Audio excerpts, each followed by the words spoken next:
இந்த சேனலில் ஒரு வீடியோ போஸ்ட் பண்ணுறேன் அப்படின்னா அதை நல்லா கன்ஃபார்ம் பண்ணிக்கிட்டு பல பேர்கிட்ட அந்த டிபார்ட்மெண்ட் ரிலேட்டடாக ஒர்க் பண்ணுறவங்கள்ட்ட விசாரிச்சுட்டு அவங்க சொல்கிறக்கூடிய எல்லா இன்ஃபர்மேஷனுமே ஒருத்தருக்கு ஒருத்தர் சொல்கிறது மேட்ச் ஆகுதா அப்படின்றத கன்ஃபர்மேஷன் பண்ணிக்கிட்டு தான் நான் வீடியோ அப்படின்றது போஸ்ட்டே பண்ணுவேன்.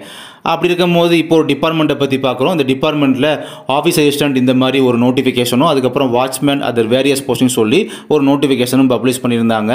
அதுக்கான இப்போ கிடைச்ச ஒரு புது இன்ஃபர்மேஷனை உங்கள்கிட்ட ஷேர் பண்ணுறேன்.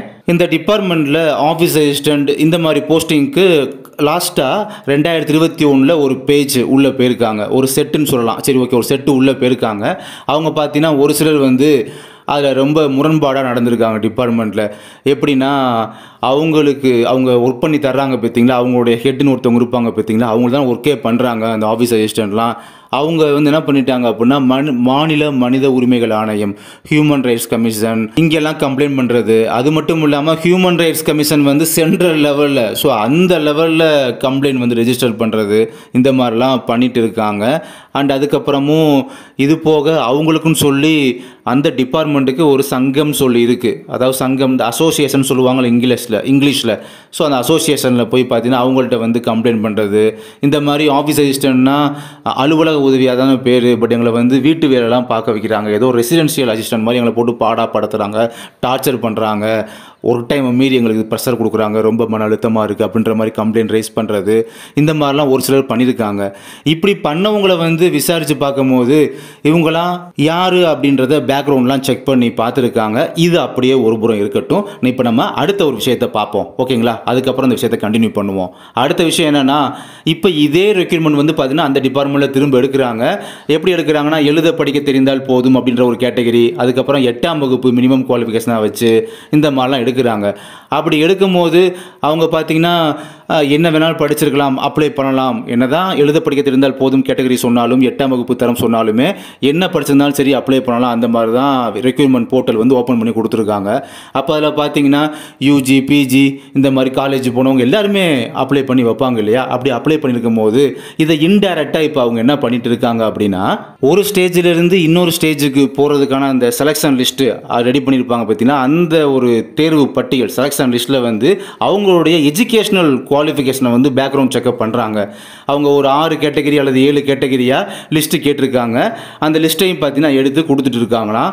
ஒரு ஓனருக்கு வச்சுக்கிடுவோமே, தலைமை ஓனருக்குன்னு வச்சுக்கிடுவோமே, ஓகேங்களா? எந்த மாதிரி லிஸ்ட்னா, இதில் அப்ளை பண்ணவங்களில் ஸ்கூல் லெவலில் படித்தவங்கள விட்டுருங்க. 9th 10th 11th 12th இந்த மாதிரி ஸ்கூல் லெவலில் படித்தவங்களாம் விட்டுருங்க. அதே மாதிரி டிப்ளமோ, ஐடிஐ படித்தவங்கள விட்டுருங்க. அப்புறம் இது ஆர்ட்ஸ் அண்ட் சயின்ஸ் ரிலேட்டடாக இந்த பிஏ, பிகாமு இந்த மாதிரி ஆர்ட்ஸ் அண்ட் சயின்ஸ் ரிலேட்டடாக கோர்ஸ் எடுத்து யூஜி படிச்சிருப்பாங்களா அவங்கள விட்டுருங்க. அதெல்லாம் வேண்டாம். அதெல்லாம் விட்டுட்டு நீங்கள் என்ன பண்ணுறீங்கன்னா, டபுள் யூஜி படித்தவங்க, பிஏ, பிகாம் இல்லாட்டி பிஏ, பிஎட் இந்த மாதிரி டபுள் யூஜி படித்தவங்க ஒரு கேட்டகரியாக. 2வது கேட்டகரி பார்த்தீங்கன்னா யூஜி முடிச்சுட்டு பிஜி படித்தவங்க, இது 2வது கேட்டகரி. அப்புறம் 3வது கேட்டகரி எப்படின்னா, ஒரு யூஜி படிக்கிறாங்கன்னா அது வந்து ஆர்ட்ஸ் அண்ட் சயின்ஸ் ரிலேட்டடாக இல்லாமல் ஒரு ப்ரொஃபஷனல் கோர்ஸாக படிக்கிறவங்க. ஃபார் எக்ஸாம்பிள் பிஇ, பிடெக்கு, பிஆர்க்கு, அதாவது பேச்சுலர் ஆஃப் ஆர்கிடெக்சர்னு சொல்லுவோம்ல அவங்க. ஸோ இந்த மாதிரி பிஇ, பிடெக், பிஆர்க்கு. அப்புறம் அதுலேயே அவங்க ஹையர் ஸ்டடீஸ் எம்இ, எம்டெக், எம்ஆர்க்கு படித்தவங்க. ஸோ இதில் ஒரு 2 கேட்டகரி வருதா? அதாவது இந்த மாதிரி பிஇ படித்தவங்க ஒரு கேட்டகரி, அப்புறம் இன்னொரு கேட்டகரி பார்த்தீங்கன்னா இந்த மாதிரி எம்இ, எம்டெக், எம்ஆர்க்கு அதிலே ஒரு பிஜி வருதா, அந்த ஒரு கேட்டகரி. மொத்தம் ஒரு 4 கேட்டகரி சொல்லிட்டேன்னா, இந்த மாதிரி லிஸ்ட்டில் எனக்கு எடுத்து கொடுங்க அப்படின்னு சொல்லி ஒரு தலைமை ஓனர் கேட்டிருக்காங்க வச்சுக்கிறோங்களேன். ஸோ அந்த மாதிரி பணிகள் இப்போ துரிதமாக போயிட்டு இருக்கான். அதுக்கப்புறம் எம்பில் படித்தவங்க இந்த ஒரு கேட்டகரி. ஏன் எம்பிபிஎஸ்ஸே படிச்சிருந்தா கூட, எம்பிபிஎஸ்ஸே படிச்சுட்டு எழுத படிக்க தெரிந்தால் போதும் கேட்டகரிக்கு அப்ளை பண்ணியிருந்தா கூட அதையும் ஒரு லிஸ்ட்டில் எடுங்க. அப்படி யாரும் அப்ளை பண்ணிட மாட்டாங்க, ஒரு பேஜுக்கு சொல்லியிருக்காங்க. ஸோ அந்த மாதிரி லிஸ்ட்டு வகையாக எடுக்க சொல்லியிருக்காங்க. எதுக்கு இப்படி வகையாக எடுக்க சொல்லியிருக்காங்க அப்படின்னா, கேட்டகரி வைஸ் வந்து எடுத்து இவங்க வந்து இந்த செலெக்ஷன் லிஸ்ட்டில் உள்ள நேம்ஸு அவங்க ஷார்ட் லிஸ்ட் ரெடி பண்ணியிருப்பாங்களே, அதில் உள்ள நேம்ஸில் இப்படி கேட்டகரிலாம் எடுத்து கொடுங்க சொல்லியிருக்காங்க. இப்படி எடுத்து கொடுத்துட்டு இருக்காங்க. அப்படி கொடுக்கும்போது இந்த லிஸ்ட்டில் உள்ளவங்க என்ன பண்ணுவாங்கன்னா, இப்போ அடுத்த ஸ்டேஜ் அவங்களுக்கு, இப்போ ஒரு ஸ்டேஜ் முடிஞ்சு இன்னொரு ஸ்டேஜுக்கு அவங்கள செலக்ட் பண்ணி போகிறதா அந்த செலெக்ஷன் லிஸ்ட்டு. அப்போ அடுத்த ஸ்டேஜுக்கு போகும்போது அந்த ஸ்டேஜில் ஒரு எக்ஸாம்பிள் நான் சொல்கிறேன். டோட்டலாக ஒரு மார்க் இருக்கும். அந்த மார்க்கில் ஒரு பாஸ் மார்க் இருக்கும் பார்த்தீங்களா, மினிமம் பாஸ் மார்க் இருக்கும் பார்த்தீங்களா. ஸோ அதை எப்படி போட சொல்லியிருக்காங்கன்னா, இப்போ நம்ம எடுத்த அந்த கேட்டகரி லிஸ்ட்டெல்லாம் பார்த்தீங்கன்னா அவங்க நல்லா அடுத்த ஸ்டேஜில் நல்லா பெர்ஃபார்மன்ஸ் நல்லா பண்ணாங்க அப்படின்னா, ஏதோ ஓரளவு நல்லா பண்ணாங்க அப்படின்னா அவங்களுக்கு ஜஸ்ட்டு பாஸ் மார்க் மட்டும் போட்டு விடுங்க. எப்படி? ஜஸ்ட்டு பாஸ் மார்க்கை மட்டும் போட்டு விடுங்க. ஃபார் எக்ஸாம்பிளுக்கு உதாரணம் சொல்கிறேனே, ஒரு 30 தான் ஹையஸ்ட் மார்க் அந்த ஸ்டேஜில் அப்படின்னா அதில் வந்து ஒரு பாஸ் மார்க் 12 மதிப்பெண் அப்படின்னா அந்த 12 மார்க் பார்டராக போட்டு விடுங்க அப்படின்னு சொல்லியிருக்கா. ஒரு இன்ஃபர்மேஷன் வந்து ஒரு ஓரலாக சொன்ன மாதிரி அப்படி தான் பேச்சு அடிபடுது. அதே மாதிரி இந்த கேட்டகரி லிஸ்ட்டில் உள்ள நேம்ஸ்லாம் அதான் வந்து எஜுகேஷனல் குவாலிஃபிகேஷன் ஓவராக படிச்சிருக்காங்க பார்த்தீங்களா, இவங்க சரியாக இன்கேஸ் சரியாக பண்ணலை அப்படின்னா அவங்கள ஃபெயில் கூட போட்டு விடுங்க. 6, 9, 10, 8 இந்த மாதிரி மார்க் போட்டு கூட ஃபெயில் கூட போட்டு விடுங்க. எப்படி சரியாக பண்ணலை அப்படின்னா மட்டும் இந்த மாதிரி போட்டு ஃபெயில் பண்ணி விடுங்க அப்படின்ற மாதிரி ரீசனுக்காக தான் இந்த கேட்டகரி வைஸ் லிஸ்ட் எடுக்கிறதா தகவல் பேசப்படுது. மற்றபடி இவங்க கேட்டகரி லிஸ்ட் எடுத்திருக்காங்க பார்த்தீங்களா, இது இல்லாதவங்க இருப்பாங்களே, அவங்களாம் யார் அந்த ஸ்கூல் லெவலில் படித்தவங்க, 8க்கு மேலே 9th 10th 11th 12th படித்தவங்க, அப்புறம் ஒரு ஐடிஐ படித்தவங்களோ இல்லாட்டி டிப்ளமோ படித்தவங்களோ இல்லாட்டி ஒரே ஒரு யூஜி படித்தவங்க, அதாவது ஆர்ட்ஸ் அண்ட் சயின்ஸ் ரிலேட்டடாக ஒரே ஒரு யூஜி படித்தவங்க, இந்த மாதிரி இந்த கேட்டகரி லிஸ்ட்டில் வராதவங்க இருப்பாங்க பார்த்தீங்களா, அவங்களுக்குலாம் அந்த ஸ்டேஜில் இப்போ ஒரு 30 மார்க் டோட்டல் மார்க் இருக்குது அந்த ஸ்டேஜில் அப்படின்னா அதில் அந்த பார்டர் மார்க் என்ன பாஸ் மார்க் 12 மார்க் மினிமம் மார்க்கா, அங்கிட்டு 13லேருந்து ஒரு 19 மார்க் வரை போட்டு விடுங்க. பட் யாருக்குமே இந்த 20 மார்க்குக்கு மேலெலாம் போட்டுக்கிற வேண்டாம். ஸோ இவங்களுக்குமே ஒரு 14லேருந்து 19க்குள்ளே போட்டு விடுங்க.